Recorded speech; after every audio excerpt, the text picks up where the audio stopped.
another episode of Well-Adjusted Mama. I'm your host, Dr. Laura Brayton, and today's guest is Denise Bolds.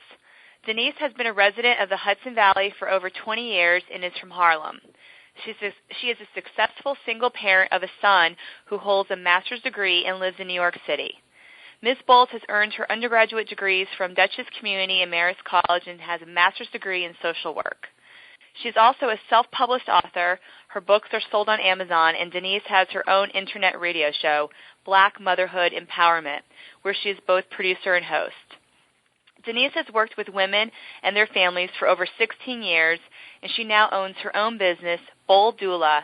As a certified birth doula, Ms. Bolds continues to empower women, one birth at a time.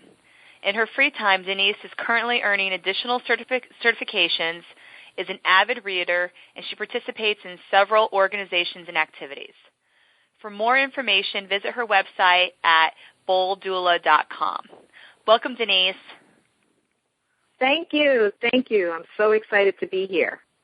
I'm so excited to have you on the show, too. You know, I wanted to share with the audience that I had the pleasure to meet you in person recently at a doula training that we were both attending.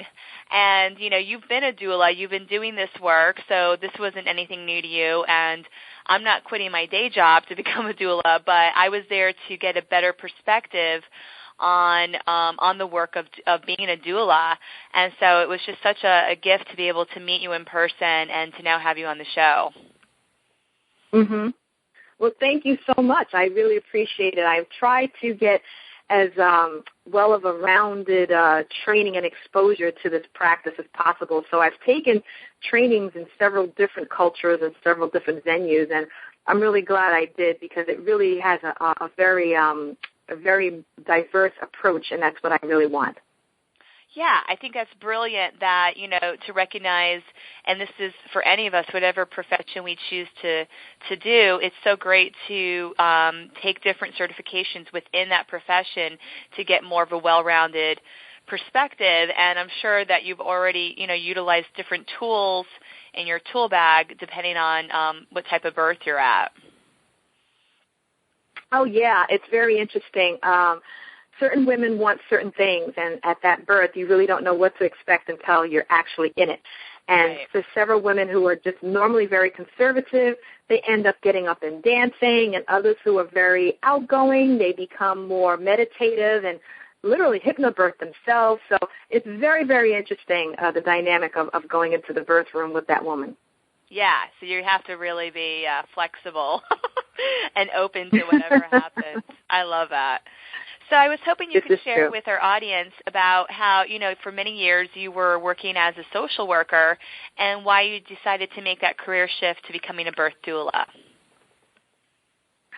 Yeah, I've been a social worker for a long time, and I was working for a managed care organization, being the medical social worker, doing case management for high-risk cases, high-dollar cases, including pregnancy. And it was a great job. It was very fulfilling. As a single mom, it paid the bills quite nicely. And I was very intrigued by the stories of the women, the cases that I was managing, and that I had a chance to actually do some type of solution as the medical social worker. And these stories were very, very interesting with these women and their medical diagnoses, along with the fact that they were also pregnant. And they were champions. They knew what they wanted. They wanted to get in here and really make an impact with this special event in their lives. But they were slightly constrained by managed care. And I just didn't like always having to be the one to say, oh, that's denied, or this is not part of your benefit, or even go through the whole, at the time, the strangeness of, ooh, you're having a home birth? Wow. So I just got burned out. Very easy to do in the corporate world. I got burned out. The company brand just took over my life, and I just said enough, and it was time to walk away and leave, and I was able to do so. And I spent a couple of years after that really trying to find myself and really unbrand myself from all the stuff that the company had, instilled. And then the wisdom of my son, he said, you're really great with women. You're such a cheerleader, and you're great with kids. You should do something with it. And I had this doula membership that I paid for, but I did nothing with for several years. And there it was. All this time, it was right there in front of me. And I joined, and I went to the classes and got certified. And after that, the rest is, as they say, it's history. Here I am, Bold Doula. And you were just sharing with me before we got on the recording that you're celebrating your 1-year anniversary. So congratulations. Thank you so much, Lori. Yeah, this is my first year. I completed a first year. It's been amazing. I've done over 25 women in 1 year. It's just been nonstop action, and I love every minute of it, and I wouldn't change it for anything. It's just been an amazing experience jumping in head first, as I've done, and it's been amazing, and I love it. Still love it. I can really relate to not only doing something you love, something you're passionate about, you're serving, and you're serving specifically a community that you really love to work with, which is pregnant women and families, but then also to do it as a business owner, to be an entrepreneur and, create the business that you want and create your own culture and branding without having to follow someone else's. Yeah. It's really amazing how, we have to really generate our own, and we can if we dig down deep enough. But corporations, they brand us so well, even from the clothes we buy to the food we eat, we're branded. And you have to really unbrand yourself, and that does take time. Mm-hmm. Wow, that's such a fascinating perspective. I never worked in corporate, so, I hear these crazy stories or, and it's like, wow, that's kind of how it is in the corporate world. I'm grateful I've never been there. Oh, yeah, it's really something, and, you get swept in, and it really is a dynamic that a lot of people have experienced, but they don't really talk too much about it because it's just so, it's amazing. It's amazing. At the same time, it also can be a little unsettling, as you just said, but all in all, you have to be willing to break away and be brave, as I always say. My favorite saying is be brave and just step out there and just do it. Yeah, that's great. So now that you've made this transition, you've been working full-time as a birth doula for the past year. Share with me what some of the experiences you've created have created the largest impact on the families that you serve. Well, I learned the value of the doula practice, that many doulas are led to believe that they're supposed to do this work absolutely for free, and I disagree with that wholeheartedly. Yes. It is a service. It is something that women can afford to pay, and they can do through payment arrangements, through bartering, however it is.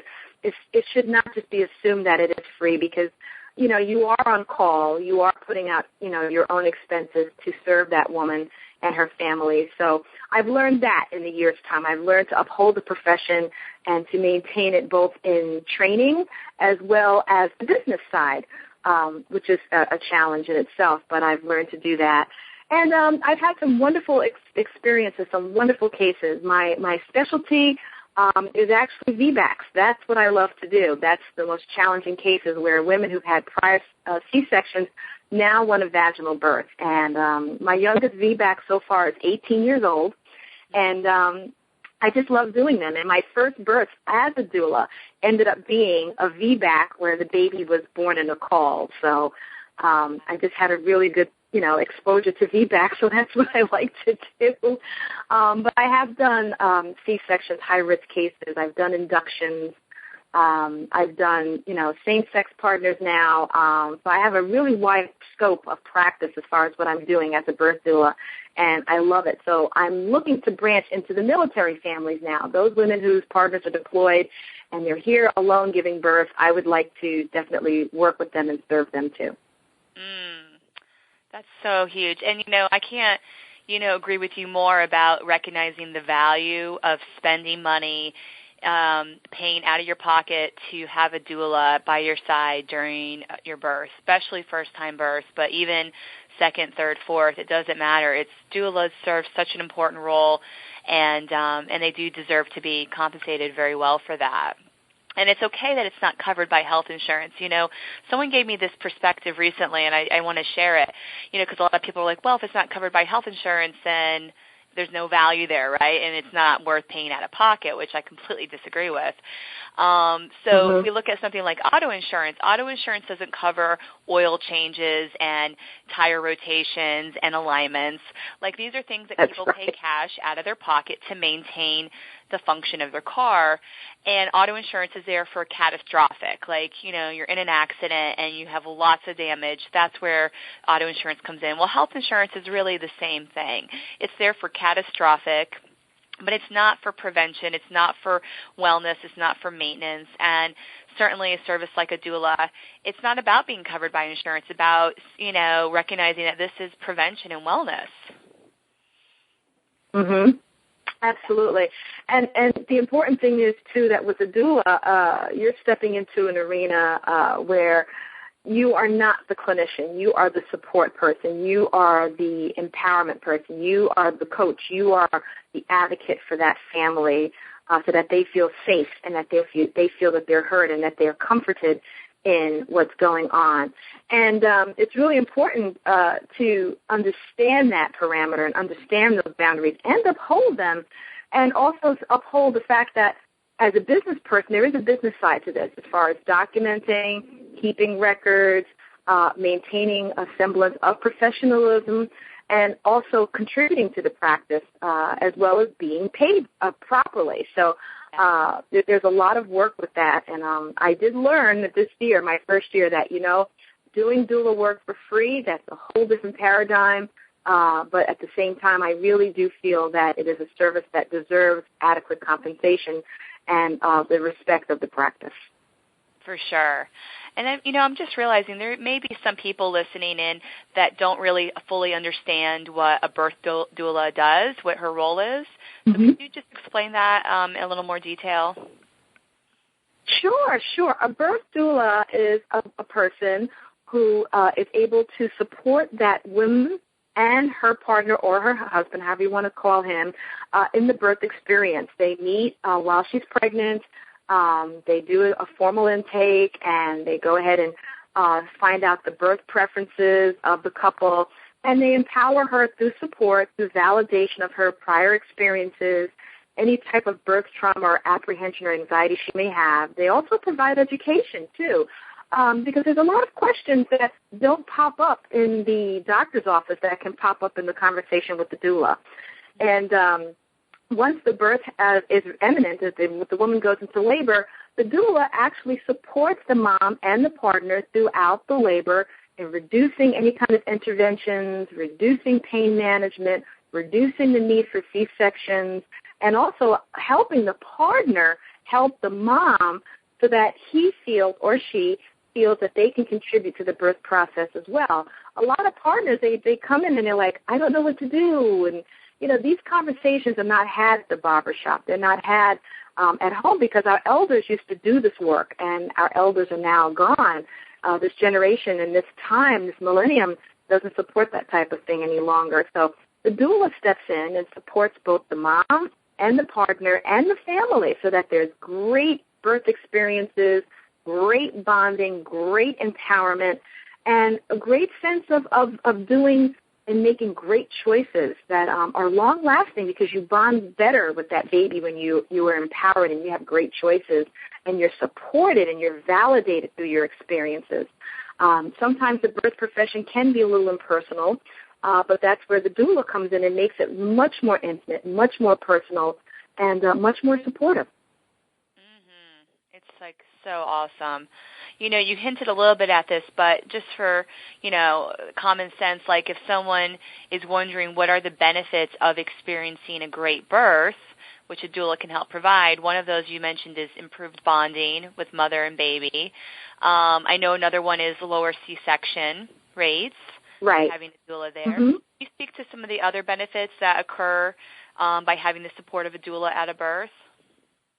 Oh, sure. Many women experience what we call a birth trauma, where they may have had a prior miscarriage. They may have had a prior birth that was really harsh, and things didn't go as smoothly. They may have some apprehensions based on just life itself, or their culture may bring in some apprehensions. They may be suddenly single and they're going into this, or whatever the case may be with that. the doula really can come in and help break down and validate those anxieties and turn them into venues of empowerment for the mom. The birth doula also would advocate and educate the mom and the partner for skin-to-skin once the newborn is here, for better breastfeeding techniques and support so the mom doesn't feel frustrated and give up if there's any challenges once the newborn is here.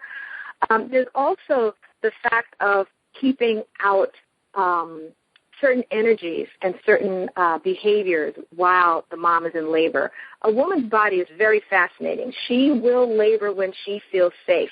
And if she's not in a safe environment, that labor is going to be delayed and prolonged and could stop altogether.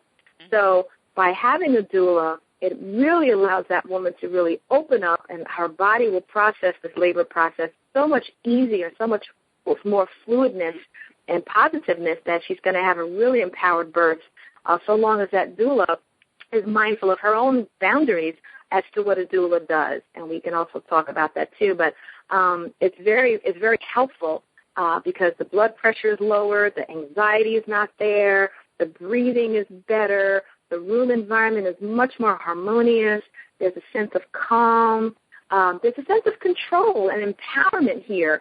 So the birthing process itself works out so much easier, and the healthcare professionals who work around the birth, such as the OB, the midwife, or the nurse, they're more calm. So everybody's coming into this with a better approach, and it just really is a win-win situation for that baby coming into this new world. And it's like, wow, this is great. Everybody's so calm and cool, and we're having a good time. So it's great. Yeah, I mean, I love how you just described that. It's really about reducing or completely eliminating birth trauma altogether, which unfortunately has become a lot more common in a traditional hospital birth. So by having a doula to help, kind of create this safer environment and reducing and lessening any type of trauma that occurs during the birth, both mother, baby are helped by that, from a neurological, biochemical perspective. And we see, less mothers with postpartum and PTSD, and certainly, babies that experience trauma that, can have a lot of issues after they're born. So, having that support person, like you mentioned, non-medical person who's just there to support the mother and her partner, and so that she feels safe and taken care of, is just hugely valuable. Yeah, it really is. And I'm just really grateful to be a part of that, because it really does help in the bonding experience and the relationship the mom is going to have with her baby and with her partner. And it also helps that baby to grow up and be a supported, empowered human being from the very start, from the time of birth. And it's just really a wonderful ability to say I can contribute to that, because in this world there's so much stress and angst and strife, but to have the opposite and to know you can contribute to that peace and that bonding and that unity is just really a wonderful experience. I love it. It's so obvious that you're so passionate about this work. It just really comes through, and it's exciting to be around people that love what they do and have that passion to help and serve. Yeah, it's something I've always done, and believe it or not, it's genetically too. I come from a very matriarchal line in my family, and my grandmother was also a birth worker too, so it's just like one of those things that is just in me to do, I guess. But I just have that personality where, I put on my doula pom-poms and just cheerlead, and we just go, just stay upbeat, stay positive, stay hopeful, stay energetic, and it's just what I do. Yeah. And I really do love it. I really do love the work. So it's really, really good. And women really do appreciate it. They go through the birth, and of course it's challenging. Of course it's painful.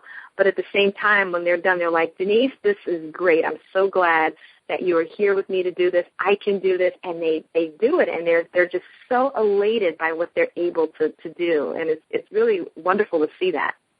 Yeah. Yeah. I mean, for a woman to feel like, she had the birth of her dreams and that she was, successful in creating that for herself is extremely empowering. So I can see yeah, that. I know it you really have an is. adult son. Did you have a doula or somebody in your family with you during his birth? I had my mom with me, and I was born in the 60s, so my mom didn't remember very much about the whole birthing process, and she was there with me, but I still had a very hard, very traumatic birth of 2 days, natural, to have my son, where it was just very, very traumatic. It was a tumultuous time. I did not have that support. My poor mom did the best that she could, but it was harsh. It was very, very harsh, and I never forgot it. And at the same time, I had a midwife, but back then, in the 90s, midwives were for women who couldn't afford a full, health coverage. And, the OB was the one who had the medical plan fully covered patients. But now everything has switched. Now everybody wants a midwife. So it's amazing how the dynamics have switched over. But I did have a very hard birth, very traumatized. It was rough. And I said to myself, if I ever get out of this, I am going to do my best to empower women. And life just held me to that promise. Like 20-some-odd years later, here I am doing exactly what I promised I would do back then when I was in labor. Wow, that memory really sounds like it's still stuck with you. Yes, like it sure did. Oh my God! And you know what? How much more empathy can that allow you to show up for these women? Because even with a doula, obviously labor can be more challenging for some women than others. And you, right. I mean, you're going to be. You can really come from that place of authority of I've been there, and just and you can still move beyond that and give that woman that hope that this will, there is an ending. There's an ending in sight. Oh yeah. Oh, yeah, because it's just really amazing how it's a marathon. It's a marathon. For how many hours that labor is, it is a marathon. And during that marathon, that runner, that mom, she's going to get tired. She's going to feel down. She's going to be at her low, and then she's going to be at her peak. And then she's going to, there's so many different transitions and stages here as that woman labors that she needs that person there who understands and validates her feelings and helps her get to the next one and to the next one and to the next one until she's holding that baby in her arms, and then it's all forgotten. Yeah. Oh, that's awesome. So I was hoping that you could share, some of the top ways that you've empowered a woman while she's in labor during the birth process. It's amazing. I've had several stories so far of several women. One of them, like I said, was a teenager. This is her second baby. She wanted a VBAC. She knew exactly what she wanted. She had a very traumatic first birth. And she came to me and she said, I can pay you in installments, $20 a week, whatever it is, but I want a doula and I want a VBAC. And she had a mental plan in her head. And boy, did she carry it through. And it was amazing to see someone so young, but so determined and just so mature as far as going to this process, stepping into that birth room and say, okay, this is what I'm going to do, and this is how I'm going to do it. And she did. She wrote out her birth preferences, and she had her daughter vaginally, and it was absolutely amazing to just witness that. I had another mom who had an induction, and that took 52 hours. And her and her husband waited 10 years. They would try 10 years to have a baby, and they could not get pregnant. And when they finally got pregnant, boy, was she happy. And this baby, it was just the center of their lives, and their very strong marriage. And her husband, they're not from this country, and her husband and her and myself, we had a great time this past year ago watching the World Cup while she was being induced with her labor, and she was just a champ through the whole thing, and her attitude really kept everyone upbeat to the point that the doctor was like, you know what, I'm going to stay here with you because, I know you really want this, and we're not going to have that C-section. You are going to have this baby. And just the attitude in the room the whole time was just really, really one of great, great power. Really great, great power. And I had another case where we started off as a VBAC, but it turned into an emergency C-section. This woman really wanted a VBAC. She had a C-section before, and she tried and she tried. And when she finally realized that she was going to have another C-section, she just broke down. Her body just almost shut down. She just went back into that first trauma, and I had to jump in there and pull her out of that first trauma and pull her back to the present with this baby and this delivery. And it was very powerful, what women experience. And a lot of women don't talk about it because they're afraid of being labeled as being crazy. But, we have epigenetic episodes, and sometimes we're pulled back into a different life, a different time where, we were there but in a different person. And, birth does bring that out. Birth is a very spiritual, a very powerful thing that occurs to a woman in her body as well as her mind. And as a doula, I address both. I address what's happening with her physically, and I also address what's happening with her both spiritually and in her mind, because that's really where the success happens. Your background of being a social worker, I could see how there's so much value, because it was almost like some therapy that was occurring, when that woman was going back, regressing to the past, and helping her be mindful and be like, this isn't the ideal outcome, but you have to be, focused on the present to be, to be there for this baby who's being born, right now. Yes. Yes, and I tell you, I'm laughing at what you're saying, Laura, because I've been a social worker for a gazillion years, and I never did counseling, but here I am now as a birth doula, and I'm bringing in this model of empowerment, which, as you pointed out so eloquently, it is therapeutic, but I just never really noticed it that way until you said it. Oh, yeah. I would say any doula, obviously without even a master's in social work, is going to have that side to the work she does, but you're an actually trained expert. Yeah, and I just never was good at telling people, this is what you need to do in 6 visits. But in the birth room, I really am the one saying, okay, you can do this. Let's concentrate, focus, stay with me, blah, blah, blah, blah. I play the music. We do all kinds of great things in the delivery room. But it's just amazing because once it's over, I can, say, okay, that one is done, and let's move on, or let's move forward to the next family. So it's very, very interesting, very, very interesting.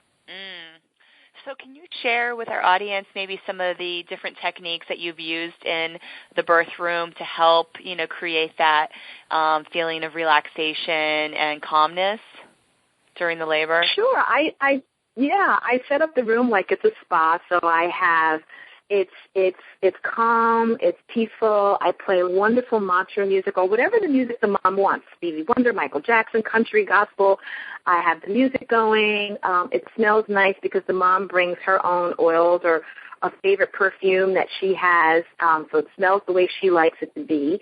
And I bring all of my props, and we use foot massage. So I do a great foot massage on the mom to help relax her and promote, her labor to really help her open up. We do different body positions. I do hip compresses. We do what's called a little pregnancy dance. I bring my props, so we use the bolsters and the back rollers.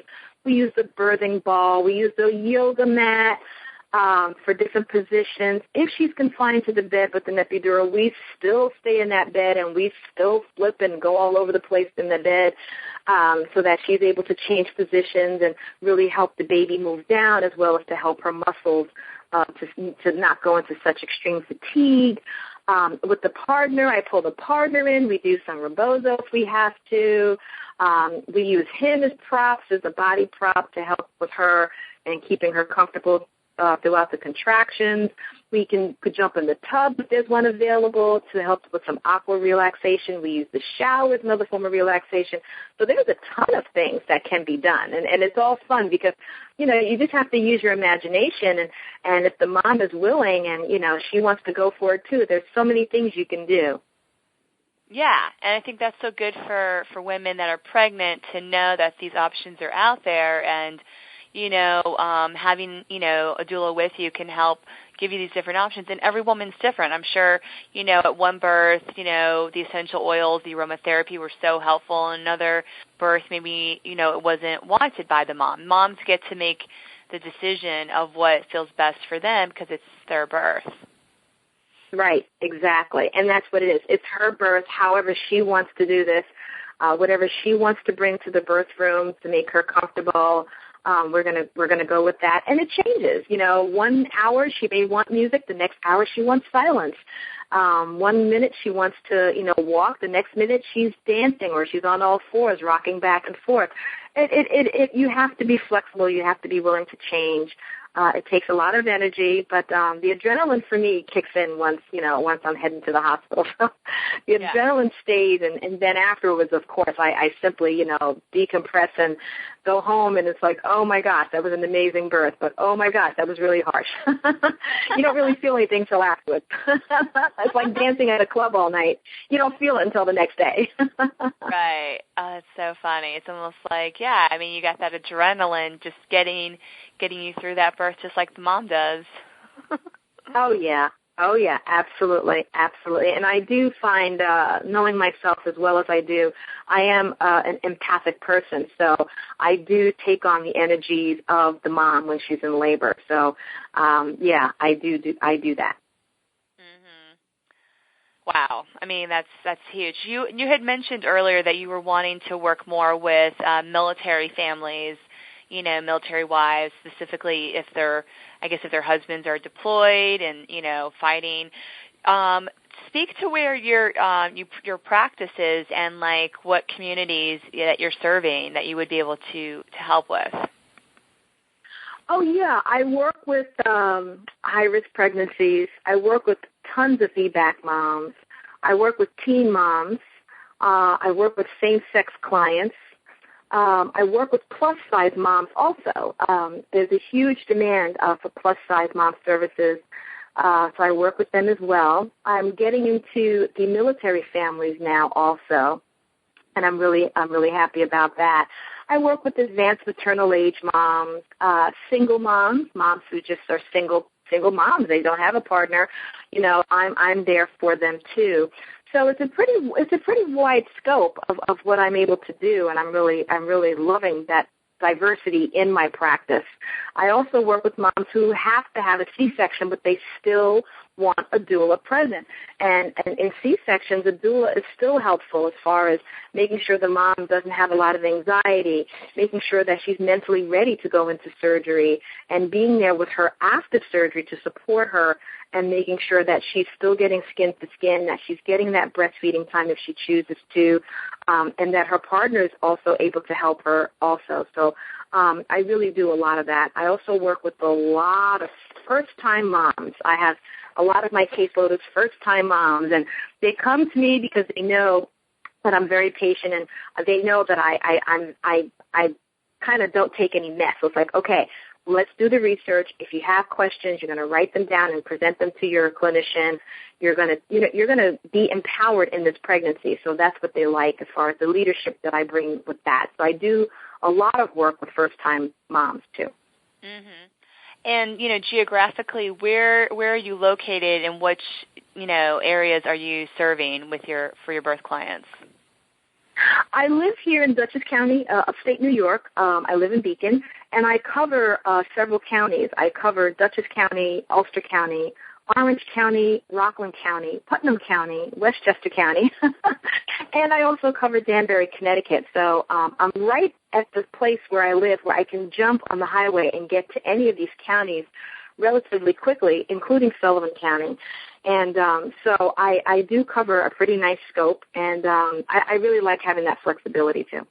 Yeah, that's a lot of area. And, the list of types of birthing moms, I think that's pretty much everyone out there who's giving birth. You can help. Yeah, so I don't, there's certain doulas who won't do certain clients. Like if you're having an epidural, no problem. I'm still going to be your doula. If you're going to have a home birth, I'm going to be your doula. If you're at a birthing center, I'm going to be your doula. If you're at a hospital, I'm going to be your doula. So certain doulas won't doula a client under, different parameters. Me, I'm where the client is, except, I will not doula a client if they're going to try to birth by themselves in their home without any medical assistance. That I won't do. But all the other ones, I'm right there for. Yeah, that's awesome, because really that is the role of a doula, is to, meet the woman where she wants to be met, and not making the decisions for her of how she wants to give birth. Right. As far as, empowering her so that she's making those decisions. And as we talked about earlier in the conversation, there are boundaries that I do believe that doulas are supposed to uphold and maintain. And I do that. So I'm very explicit and very clear with those boundaries with my clients. Right. Yeah. So any last thoughts or stories that you want to share on birth? Well, I really love what I do. I really love the practice. I really love making sure that my clients understand that I am not a clinical person. I'm there as a coach. I'm there as support. I'm there as empowerment, and I'm there in advocacy because the birth profession has swung over to being a very male-dominated field. And when I advocate, when I go in with the woman, I'm saying, I am here to validate you. I am here to empower you in this birth. And I am here because I understand, and I'm here to give that understanding and to uphold you in your decisions and to really make sure that you are empowered and you're safe in a birth. So it's really, really important to me. And the boundaries are very important, too. I'm not there to catch babies. I'm not there to do clinical. I'm not there for vaginal exams. I'm not there to dispense medication or give medical advice. So those type of things, I make sure that the boundaries are basically known and understood. And my clients and I, we have a really good time together because I'm very loyal to my families, and I really work very closely with them. And it's great to see them start this journey, and I'm really honored that they allow me to serve them because it is a service, and I do serve when I doula my clients. I do consider it me being a servant to them. Yeah. I mean, that's the definition of doula. Right. Oh, that's great. All right. Well, I'm just so grateful once again to, have you on the call today and to be able to have you share your enthusiasm and passion for the birth doula work that you do, that you clearly love. And, I'm just happy that you were able to come on today. Thank you. Oh, well, thank you so much, too, Laura. It's a pleasure. And we did meet at a training, and I think we've become fast friends. And this is just the start of a really great relationship. So I'm really grateful that you invited me here today. And it's just a lot of fun. And we didn't even get to talk about placenta encapsulation, but that's another thing, too, that I think is growing, and it's new, and it's dynamic for moms. And I think we're going to see some more research being done on the benefits of placenta encapsulation because it's really becoming a widespread mainstream practice for women in childbirth. So we're going to see some definite moves with that. So I'm looking forward to that. Yeah. Did you want to share a little more about placenta encapsulation? Yeah, sure. Placenta encapsulation is really cool. I'm getting my certification in that, too, because the placenta is very unique. It's one of those organs that the body produces and grows, but once you're done with the pregnancy, you can discard the placenta. You really can't discard your liver or your eyes or your kidneys or your heart, but you can discard your placenta. I think it's one of those disposable vestigial organs, as they call them, kind of like your appendix. It's very interesting.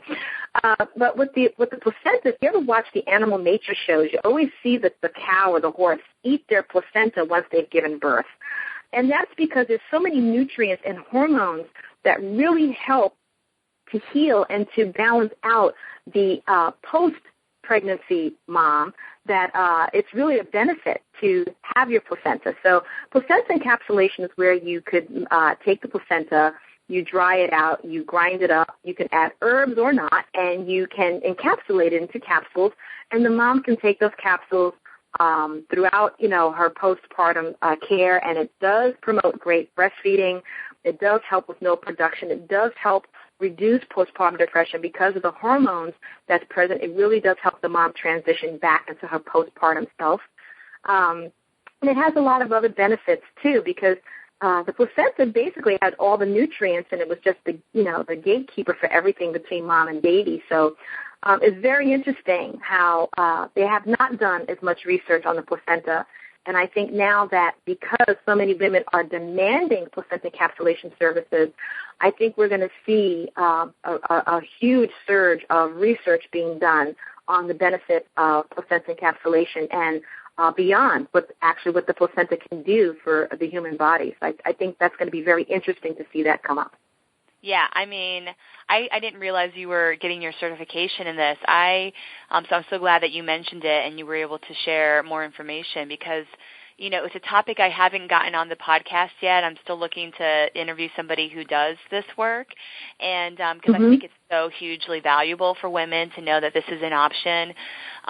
You know, when I was in Bali writing my book on birth, I got to meet with Ibu Robin Lim, and she wrote this amazing book called Placenta, the Forgotten Chakra, and it doesn't speak on the current science, like you mentioned, that they're doing, but it speaks onto the thousands of years of cultural uses of placentas. There's a lot of value that's there just based on tradition, you know, and case studies, so to speak, right, of people that have, you know, the placenta has been used for women by midwives that were literally like hemorrhaging after the birth, and it had stopped the hemorrhage. It's been used to revive stillborn babies when it's still attached through the cord. And she speaks a lot on delayed cord clamping too, and allowing the blood to fully drain from the cord into the baby before cutting it, that it's not, you know, cord blood to be banked, but it's really the baby's blood. It's you know, immune cells and it's, you know, nutrition that need to get into that baby's body to give it the best start on life. Yeah. Yeah, so absolutely. And it's just wonderful and it's great. And I think because of the demand that the women are having, I think we're going to see some pharmaceutical research being done and some definite interest generated on that. So it's like, that's very, very interesting. But, yeah, I definitely will get this book and read it, too, because I really think that there's a lot of medicinal benefits to the placenta. I think the body is completely capable of handling any aspect of life. And, you know, the fact that the woman could actually grow this placenta is a miracle unto itself. So I'm very intrigued by the entire process. In the book I highly recommend. One thing that I learned about placenta from reading this book, well, I learned a lot of things, but one of them that stood out to me is the placenta is genetically identical to the baby. So when the egg and the sperm meet in conception and fuse within the first few days after conception, the placenta separates itself and it forms its separate entity that then, you know, encases the baby, but they're actually from the same genetic material. So it's almost like the baby's twin, you know, if you think about it. And so it makes sense that this is something that would be very, you know, healing and nourishing for mom after birth. It can help with the hormone balance. I think you mentioned that. And, you know, I've even heard of women where they'll have the placenta either encapsulated, you know, some in capsule and then some made into a homeopathic tincture, which has a longer shelf life, and they can use that for for perimenopausal symptoms. So years later after the baby has been born, the placenta can still be of use because it helps to regulate the sex hormones. So, I mean, it's just so fascinating what our bodies are capable of. You know, I think it's so cool. Yeah, and I'm looking here on Amazon, and the book, of course, is not available, so I'm going to have to try to find it another way. You can get it from her website directly, Robin Lim. Oh, good. Yeah. Good. I'll get it. And you can also get it, the ebook version or the hard copy version. But yeah, I mean, great. It speaks to the spiritual aspect of the placenta. Sure. Really, you know, there is, you know, and that's why it's kind of sad in, you know, American hospitals where the placentas are considered medical waste and they're just kind of discarded and not really respected. So even some cultures where they may not necessarily ingest a placenta, there's still honor and respect paid to the placenta. Oh, It will be buried at a tree in honor of the work that it did to bring this baby into the world. And some cultures will bury, like if they want the baby to be an artist, they'll bury the placenta with a paintbrush. Or yes, my grandmother used to bury them all the time. Really? I mean, so yeah, absolutely. A long time. And I think that's important to recognize that there's just, you know, this is, this is the way the baby was brought to life, was through this placenta. So, to treat it like medical waste is doing it a disservice. Absolutely. It's just absolutely amazing. But yes, I'm like, oh yeah, it's wonderful, and I'm learning so much about it. And like you said, the placenta could actually be a tincture for that woman who's perimenopausal. And who thinks that something from your own body can help you 20 years down the road? But it can, and it does. Yeah. So it's just absolutely amazing thing. So yeah, that's the other thing that I'm getting into. It is another part of the doula business that's very, very big, and I'm looking forward to getting there too. Yeah, well, best of luck with that. And thanks again for bringing that up and, diving into that topic for a few minutes. Oh, yeah, thank you, Laura. This has been a wonderful conversation. Yes, thanks.